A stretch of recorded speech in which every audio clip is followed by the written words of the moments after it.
埋在这山清水秀的，他们不讲江湖道义、江湖规矩，地方吧？你们希望我来？ Halo semuanya, selamat datang kembali. Apa kabar kalian semua? Semoga baik-baik saja. Pada video kali ini kita akan membahas spoiler Donghua yang berjudul Tales of Herding Gods. Baiklah, daripada kalian semua penasaran, mari kita mulai saja pembahasan spoiler untuk episode kali ini. Tanpa berbasa-basi lagi, langsung saja kita mulai videonya. Cerita ini berlanjut. Kita diperlihatkan Kinmu yang mengamati pertempuran dari kejauhan. Gunung di sana hampir hancur rata, bahkan medan pertempuran menjadi datar. Kinmu menggunakan mata dewa untuk mengamati, tetapi pergerakan para petarung terlalu cepat untuk terlihat jelas. Ia hanya bisa menilai jumlah orang yang tersisa dari jejak pergerakan mereka. Kinmu merasa satu tokoh setingkat pemimpin sekte telah gugur, membuat hatinya bergetar. Di puncak gunung, Yue Qinghong melihat para praktisi kuat sekte iblis surgawi hanya berdiri diam, mengamati pertempuran dari jauh tanpa berniat membantu. Dengan bingung, ia bertanya, namun mereka menjawab singkat, "Kami tidak akan membantu." Kinmu menjelaskan bahwa guru kekaisaran Yang Kang bisa menyelesaikan semuanya sendiri. 3 iblis tua dari zaman kuno memang bisa melukainya, meski ia berada di tengah pasukan besar. Namun jika guru kekaisaran yang menyerang lebih dulu, hampir tak ada yang mampu menahannya.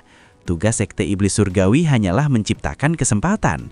Saat para pemimpin sekte goyah dan kehilangan semangat, itulah momen terbaik bagi guru kekaisaran untuk melancarkan serangan mendadak. Sekte iblis surgawi membuat para pemimpin sekte kacau. Itu sudah cukup bagi guru kekaisaran Yang Kang untuk membantainya. Ia tidak memiliki kelemahan di alam manapun. Kultivasinya jauh di atas yang lain. Dalam serangan mendadak, tak ada yang mampu menahan satu gerakannya. Seperti Raja Iblis Dutian yang tumbang dalam satu serangan. Qinmu menilai guru kekaisaran Yang Kang bisa memanfaatkan momen saat para praktisi kuat goyah untuk menyingkirkan beberapa orang.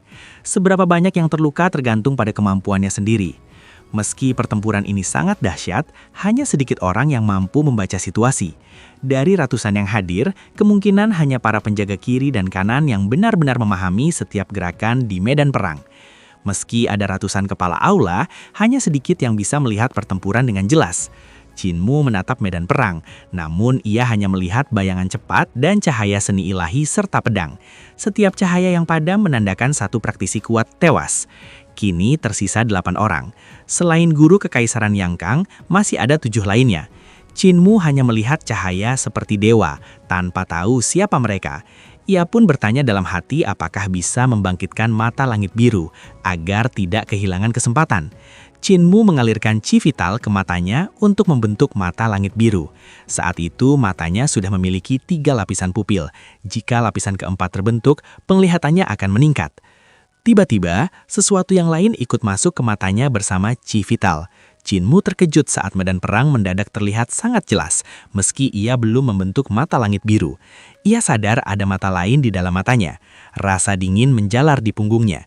Kini ia bisa melihat setiap gerakan guru kekaisaran Yang Kang, termasuk lapisan seni ilahi dan teknik pedangnya, bahkan strukturnya. Semua tindakan terlihat jelas. Apa yang Qinmu lihat bukan dari matanya sendiri, melainkan dari mata orang lain yang meminjam penglihatannya untuk menyaksikan pertempuran. Ia segera teringat saat memanggil Raja Iblis Dutian di kota gelombang surga. Saat itu, kesadaran dan kekuatan sihir Raja Iblis Dutian pernah masuk ke tubuhnya melalui sirkulasi chi vital. Meski pemanggilan itu terputus oleh perintah penarikan iblis, ternyata tidak sepenuhnya hilang. Artinya, sebagian kesadaran dan kekuatan Raja Iblis Dutian masih tersisa di dalam tubuh Qinmu. Qinmu sadar bahwa yang meminjam matanya adalah Raja Iblis Dutian. Ia sempat takut, bertanya-tanya di mana sisa kesadaran Raja Iblis Dutian bersembunyi dan apakah rencananya. Namun Qinmu tetap tenang. Ia membiarkan Raja Iblis Dutian mengamati pertempuran lewat matanya, karena itu menguntungkannya. Ia bisa melihat medan perang dan seni ilahi para ahli dengan sangat jelas, sehingga wawasannya meningkat pesat. Qinmu yakin yang tersisa hanyalah sebagian kecil kesadaran Raja Iblis Dutian. Selama ia menemukannya, ia pasti bisa menyingkirkannya. Dengan pikiran itu, Kinmu akhirnya mampu melihat pertempuran dengan jelas. Pedang guru kekaisaran Yangkang bukan pedang fisik, melainkan pedang dari chi vital yang terus berubah dan menyebar bebas. Cahaya menyelimuti tubuhnya seperti dewa, mirip pancaran yang pernah Kinmu lihat pada kepala desa. Saat jurus pedang dilepaskan, bahkan bentuk dasar pedangnya pun tampak sangat rumit. Di dalamnya bukan hanya bentuk, tapi juga perhitungan dan transformasi yang kompleks. Kinmu terkejut karena melihat bayangan pedang Dao dari sekte Dao di jurus itu.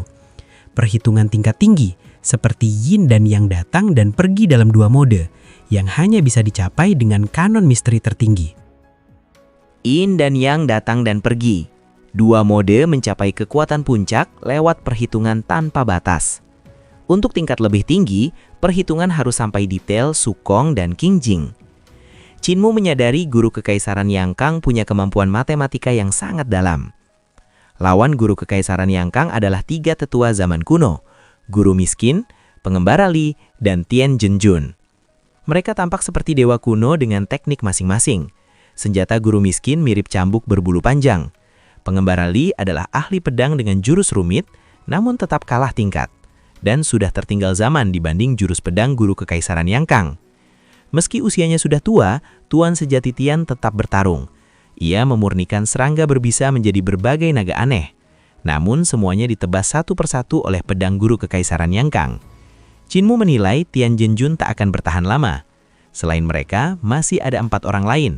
Salah satunya, Chi Dayo dari sekte pengemis dengan teknik misteri 100 miskin. Tubuhnya bisa berwujud atau menghilang sesuka hati, muncul tiba-tiba tanpa jejak.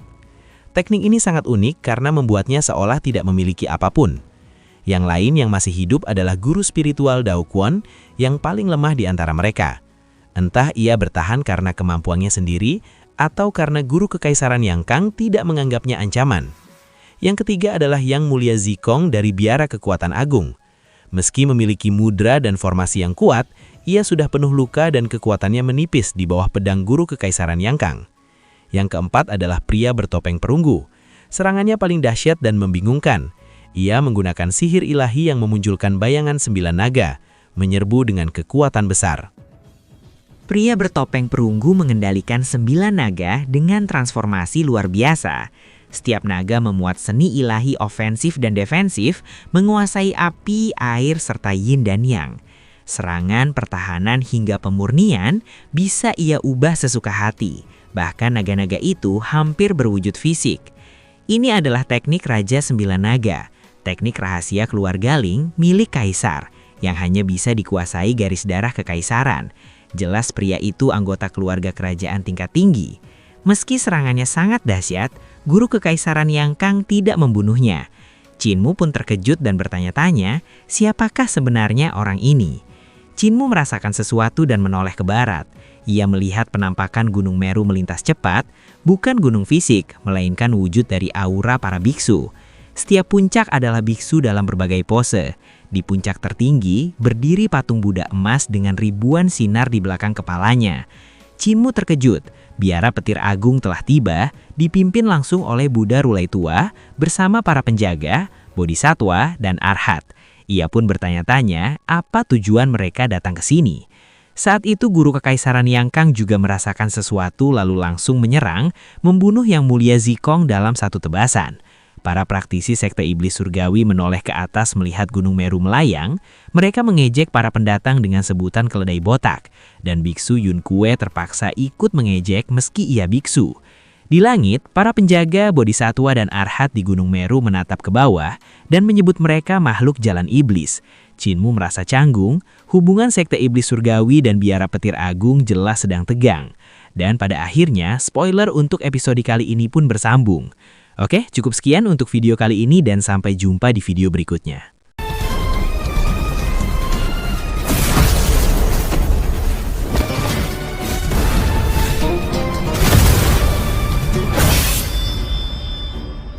埋在这山清水秀的，他们不讲江湖道义、江湖规矩。这方吧，你们希望我来？传送器，不是有伤在身。我来了。一看你故意隐藏了实力，事后去支援。裘蝶衣，你是第一，是不愧是神下第一人。有人在用我的眼睛当世最强之剑，你的剑法已落后于时代。